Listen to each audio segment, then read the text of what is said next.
บายดีสำหรับสาวๆหรือว่าหนุ่มๆที่มีปัญหาเรื่องสิวฝ้ากระจุดดำๆหรือห้อยเหี่ยวห้อยย่นเทิงใบหน้าอย่าเฝ้าปิดคลิปนี้เบิ่งให้จบแล้วจะฮู้สองทางออกมีเสมอใครที่ว่ามักเป็นปัญหาสิวอุดตันสิวหนองหรือว่าไส้ข้อสว่างพิษแพ้ไส้น้อยเดียวก็ฮู้สึกว่าแพ้พื้นขึ้นหน้าแล้วก็สิวอุดตันอยู่ข้างในเป็นหัวบ่มีหัวเนาะเป็นแต่ว่าขึ้นเป็นสิวเป็นตูดขึ้นมาแก้ปัญหาแบบนี้บ่ได้จักเทื่อ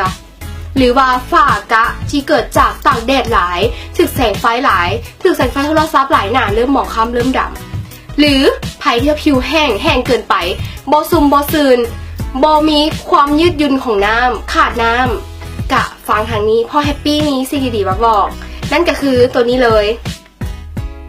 เป็นสเปรย์น้ำแพรธรรมชาติเนาะสเปรย์วีต้านเองซึ่งน้ำแพรของเพิ่นนำเข้าจากฝรั่งเศสกันเลยซึ่งฝรั่งเศสจะขึ้นซื้อเรื่องน้ำแพร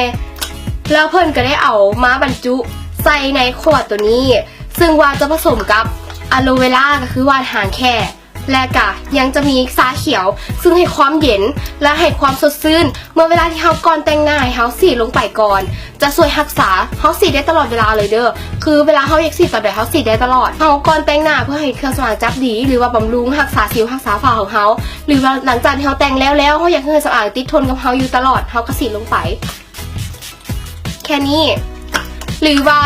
ฮ้อนเวลาตอนอากาศกำลังฮ้อนอยู่ตอนสวยรู้สึกฮ้อนตากแดดมาหลายเข้าห่มไปได้นึงสีลงไปอีกมันจะรู้สึกเย็นและบ่เฮ็ดให้หางของเขาเข้าฝ้าหรือว่าบ่เฮ็ดให้มลภาวะต่างๆเกาะถึงใบหน้าของเขาตัวนี้เหมาะสำหรับทุกเพศทุกวัยสาวๆหรือหนุ่มๆก็สามารถใช้ได้ซึ่งบอกได้เลยว่าบ่มีแพ้แน่นอนออยกระพานเรียบร้อยถูกต้องเนาะตัวนี้วีต้าสเปรย์น้ำแฮร์อยากให้ทุกคนได้ลองใช้เบิ่งลองเปิดใจให้วีต้าแล้วจะบ่ผิดหวังเด้อใจอย่างมาบ่ดีบ่เห็นผลลองวีต้าแล้วจะรู้ว่าสิวกับฝ้าปัญหาจิ๊บจ้อย